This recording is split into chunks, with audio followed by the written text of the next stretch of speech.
네, 세 번째 시간은 중개사무소 개설 등록에 대해서 살펴보도록 하겠습니다. 등록이라고 하는 표현 혹시 여러분들 기억나시나요? 우리가 첫 시간에 6개의 용어의 정의에 대해서 공부를 할 때 공인중개사법 2조가 4호에서 개업공인중개사에 대해서 용어의 정의를 했었습니다. 개업공인중개사라 함은 이 법에 의한 중개사무소의 개설, 등록을 한 자를 말한다 그랬었죠. 등록을 해야 개업공인중개사가 될 수가 있고 개업공인중개사가 되어야 적법하게 중개업을 할 수가 있는 것이거든요. 그래서 그 등록제에 대해서 이번 시간에 살펴보려고 합니다. 먼저 등록 신청인데 중개업을 하고자 하는 자는 중개사무소, 법인의 경우에는 주된 사무소를 말하는데요. 사무소를 두고자 하는 지역을 관할하는 시장, 군수, 구청장, 이 사무소를 두고자 하는 지역을 관할하는 시장, 군수, 구청장을 이 법에서 등록관청이라고 부를 것이라는 겁니다. 등록관청에게 중개사무소 개설, 등록을 하여야 한다는 것이죠. 근데 누가 등록을 신청할 수 있는가 하는 것인데 공인중개사법 9조 2항 규정이 공인중개사 또는 법인이 아닌 자는 중개사무소의 개설 등록을 신청할 수 없다. 자, 문장이 부정문이죠. 근데 긍정문으로 바꾸면 결국은 공인중개사와 법인만이 중개사무소 개설 등록을 신청을 할 수가 있다. 그 말입니다. 그러면 법인 아닌 우리와 같은 개인 중에는 공인중개사 자격을 취득한 개인, 자연인만이 중개사무소 개설 등록 신청이 가능하다는 겁니다. 변호사라 하더라도 공인중개사 자격을 별도로 취득하지 않고는 중개사무소 개설 등록을 신청할 수가 없게 될 것이다 하는 겁니다. 그러므로 공인중개사인 개업공인중개사가 되고자 하는 공인중개사와 법인인 개업공인중개사가 되고자 하는 법인만이 중개사무소 개설 등록 신청이 가능해질 것이다 라고 하는 것이죠. 등록관청입니다. 공인중개사와 법인이 어디 가서 등록 신청할 것인가 하는 것인데 중개업을 영위하려는 자는 중개사무소를 두려는 지역을 관할하는 시장, 군수 또는 구청장에게 중개사무소 개설 등록을 하여야 한다는 겁니다. 결국 등록관청은 시장이 등록관청이 되는 것이고요. 군수가 등록관청이 되는 것이고요. 구청장이 등록관청이 되는 것입니다. 근데 어떤 시장, 군수, 구청장?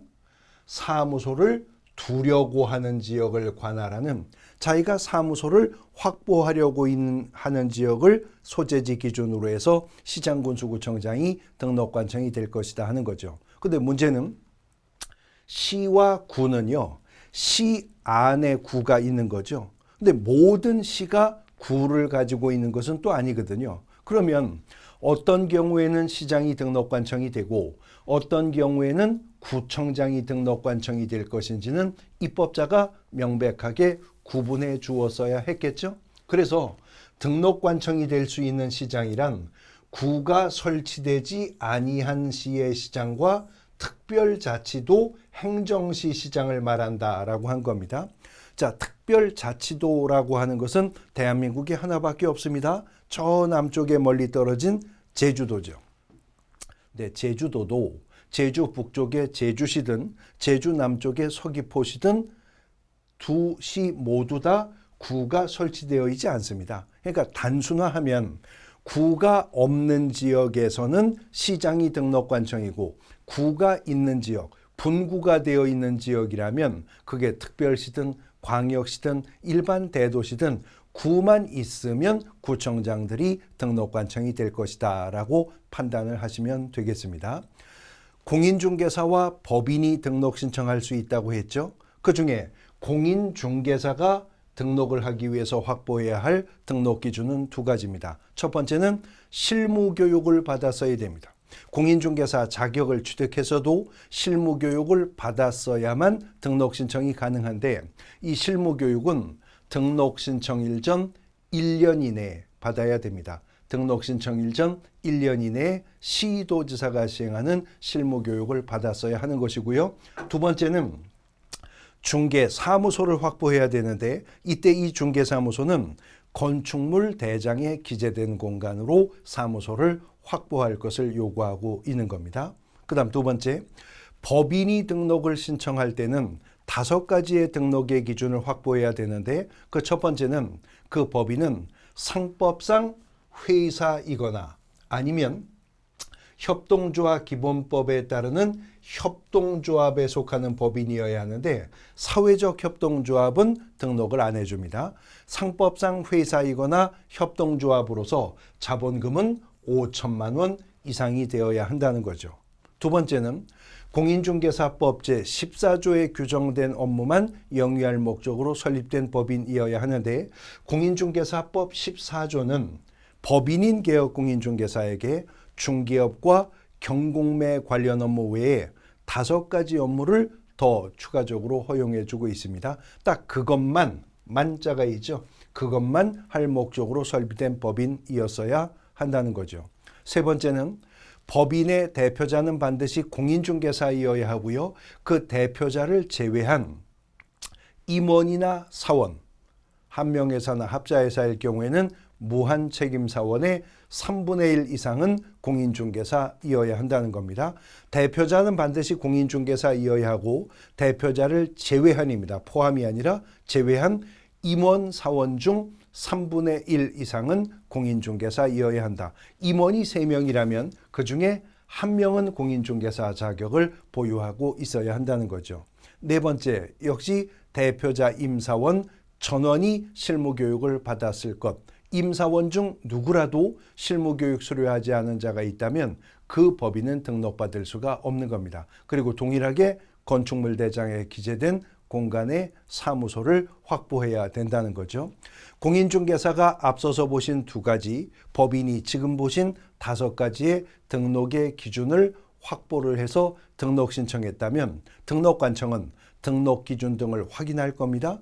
또 공인중개사 자격 확인도 시도지사를 통해 요청하여 확인해 볼 것입니다. 그리고 이제 등록 처분을 하는데 단 공인중개사와 법인이 아닌 자는 등록 신청할 수 없다고 그랬죠. 그러므로 공인중개사나 법인이 아닌 자가 등록 신청했다면 등록관청은 등록 통보할 수 없고요. 그 다음에 등록의 결격사유, 우리가 이제 이어지는 시간에 공부할 건데 등록할 수 있는 자격을 결하게 되는 사유 그 뜻입니다. 그래서 그 결격 사유에 해당됨이 확인된다면 등록은 통지되지 않겠죠. 그 다음 공인중개사 2가지, 법인 5가지 등록 기준이 있었죠. 그 등록 기준에 적합하지 않은 경우, 그리고 마지막으로 이 법이나 다른 법령의 제한에 위반되는 경우, 법령상 제한에 저촉되는 경우라면 등록을 통지할 수는 없게 될 겁니다. 그렇지만 않다면 등록관청은 등록 신청을 받으면 7일입니다. 7일 이내에 개업공인중개사의 종별에 따라서 서면으로 등록을 통지해 주도록 하고 있는 것입니다. 그러면 개업공인중개사는 등록을 통지받아 개업공인중개사가 되었을 때 손해배상 책임을 보장하는 업무보증을 설정해서 등록관청에 신고해야 되고요. 등록관청은 그 보증 설정 여부를 확인한 후에 보증이 설정되어 있는 자에게만 중개사무소 개설 등록증이라고 하는 것을 교부해 준다. 절대 등록증은 그냥 안 나갑니다.